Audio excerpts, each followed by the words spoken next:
اعوذ باللہ من الشیطان الرجیم بسم اللہ الرحمن الرحیم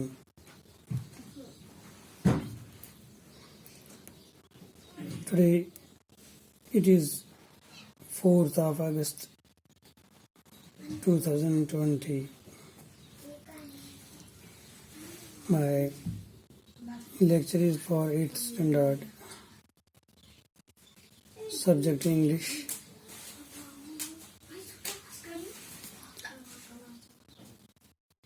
Chapter Color of Rainbow. It is the third chapter of your story section and falls in U3.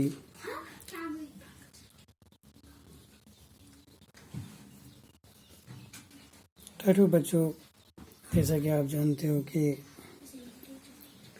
یہ کلرس آف رینبو جو ہے یہ ایک Dogri short story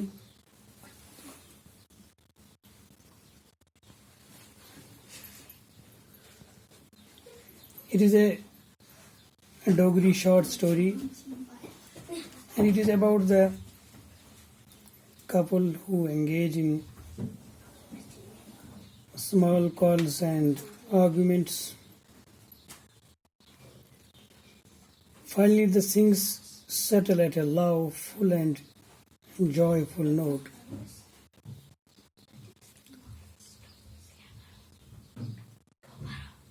Dear students, as you know, یہ ڈوگری کہانی ہے جو میاں بیوی کی روزانہ چھوٹی چھوٹی باتوں اور جھگڑوں کے متعلق ہے۔ عام طور پر دیکھا گیا ہے کہ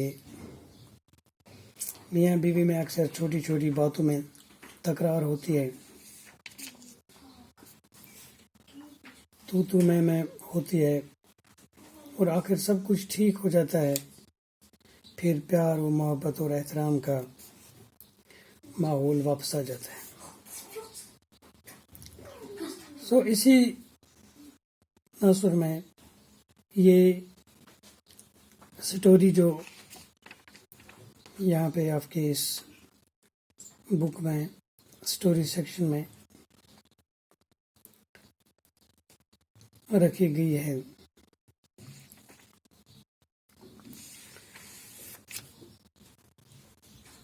سٹوری اس طرح سے شروع ہوتی ہے کہ بارش تھم چکی تھی اور مصنف کھڑکی سے جھانک رہا تھا۔ بیچ بیچ میں کھڑکی سے پانی کی بوندیں ٹپک رہی تھیں۔ بادل چھٹ چکے تھے اور آسمان پر سورج چمکنے لگا تھا۔ بارش کے بعد سب دھوپ نکلتی ہے تو ہر شے دل فریب اور تازہ نظر آتی ہے۔ مصنف قدرت کے خوبصورت نظاروں کا مشاہدہ کر رہا تھا اور اپنے خیالوں میں گم تھا۔ کھڑکی کے باہر مرچی کے کچھ پودے تھے، وہ کافی لمبے ہوئے تھے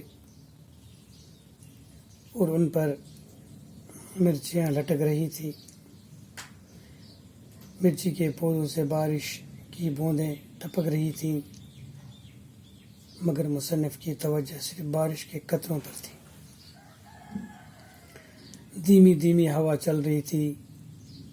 مصنف نے ایک چادر لپٹی ہوئی اور چٹائی پر بیٹھ گیا۔ بچے کھیل رہے تھے اور کافی شور مچا رہے تھے، مگر مصنف اس شور و گل سے بے خبر اپنی دنیا میں گم تھا۔ مرچی کے پودے ہوا میں جھوم رہے تھے اور پانی کی بوندیں زمین پر گر رہی تھی۔ بادل آسمان پر چل رہے تھے، وہ کبھی سورج کو چھپا دیتے اور کبھی اس سے دور جاتے، گویا وہ آپس میں کھیل رہے تھے۔ بچے زور سے چلانے لگے. منی اپنے والد سے کہنے لگی کہ آسمان میں رنگ برنگی جھولا ہے. مسلم نے منی سے پوچھا کہ جھولا کہاں ہے؟ تو منی نے آسمان کی طرف اشارہ کرتے ہوئے اسے بتایا کہ وہ گڈا گڈی کا جھولا ہے. منی مصنف کو بتا دیا ہے کہ دادی نے اس سے کہا کہ یہ گڈا گڈی کا جھولا ہے. مصنف آسمان کی طرف دیکھنے لگا. اس کو آسمان پر دنک نظر آئی. منی اپنے پاپا سے ضد کرتی کہ اس سے دھنک چاہیے. پاپا اسے کہتے ہیں کہ یہی لو، مگر منی کہتے ہیں کہ یہ کسی اور کی ہے اور وہ کسی اور کی چیز نہیں لے سکتی. مصنف چھوٹی بچی کی باتوں سے حیران تھا. وہ کچھ اور بول رہی تھی مگر مصنف کا دھیان کہیں اور پر تھا. وہ اپنے خیالوں میں گم تھا. منی مصنف کو چھوڑ کر اپنے بھائی بہن کے ساتھ کھیلنے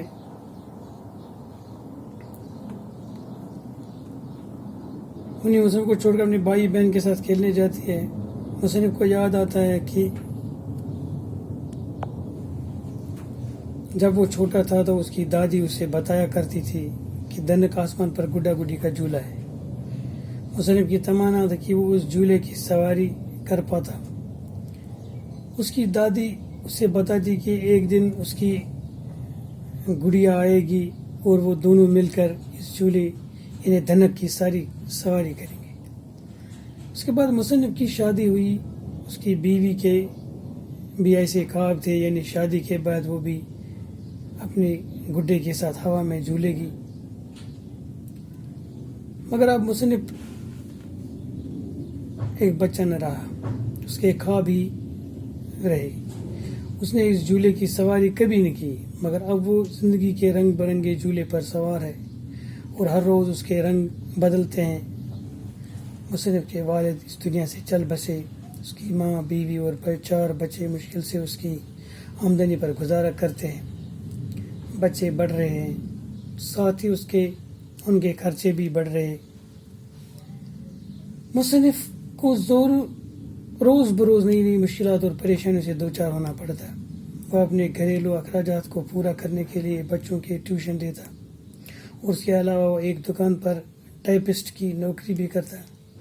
کبھی زندگی آسانی گزرتی، کبھی مشکلات سے واسطہ پڑتا. یعنی وہی رنگ برنگی، جیسے انہیں دنک کے مختلف رنگ ہوتے ہیں، اسی طرح سے اس نے اس کو کمپیئر کیا ہے. مصنف نے، رائٹر نے اس نے کمپیئر کیا ہے کہ زندگی کی انسان یعنی زندگی گزارتا ہے، اس کے مختلف رنگ ہوتے ہیں. کبھی یہ زندگی یعنی آدھی زندگی ایک رنگ میں گزرتی ہے، آدھی زندگی ایک رنگ دوسرے رنگ میں گزرتی ہے، یعنی مختلف رنگوں سے بری پڑی ہوتی. اس طرح سے اس کو کمپیئر کرتا ہے. مصنف پر بارش کی چھینٹیں پڑے. سورج بادل میں چھپ گیا تھا اور تیز ہوا چلنے لگی تھی. اس نے کھڑکی بند کی اور اسی دوران اس کی بیوی کمرے میں آتی ہے. مصنف کی بیوی اسے کہتی ہے کہ اس نے اسے چائے لے لیے بلایا، مگر اس نے کوئی جواب نہ دیا کہ اسے چائے نہیں پینی. اس کے بعد وہ بیچاری شکایتیں کرنے لگی. کہتی ہے کہ جس دن سے وہ مصنف کے گھر آئی اس نے صرف تکالیف اور مصیبتیں دی اور کبھی بھی اسے راحت کا سانس نصیب نہ ہوا. یہ ویسا ہی جیسے ہر کوئی عورت شکوہ کرتی ہے، اپنی تقدیر سے کرتی ہے. صبح سے شام تک وہ جانوروں کی طرح گھر کا کام کرتی رہتی ہے. اس کی صحت بگڑ چکی تھی، یعنی وہ اپنی تقدیر کو یعنی اس پہ ناراض تھی کہ میرا بچپن ایسا تھا، میں نے ایسے گزارا. یعنی وہ اپنی تقدیر سے شکایت کرنے لگی. یہ عام طور سے دیکھنے میں آتا ہے کہ ہر کوئی عورت اس قسم کی شکایتیں کرتی ہے. ٹاٹو بچوں، یعنی یہ سٹوری آز امیک لیکچر آز تہ بوزو.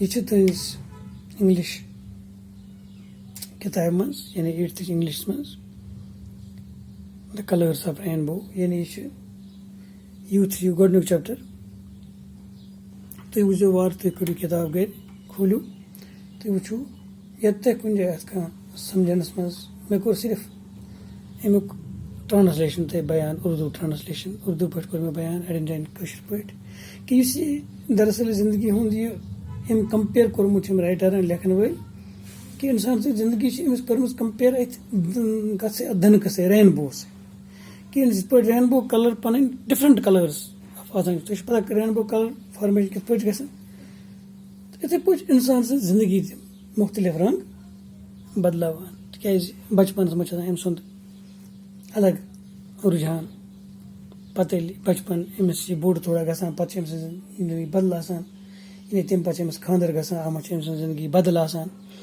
گوٚو أمِس چھِ مختلف مراحل یِوان زندگی منٛز تہٕ انشاء اللہ دوٚیِم لیکچر بوزو انشاء اللہ پگاہ أسۍ بٕتھِ کیاہ چھُ پتہٕ رایٹر ونان بٕتھِ کتھ متعلق چھُ یہِ سُہ بوزو انشاء اللہ أسۍ پگاہ تہٕ دِیِو توٚتامتھ اِجازت.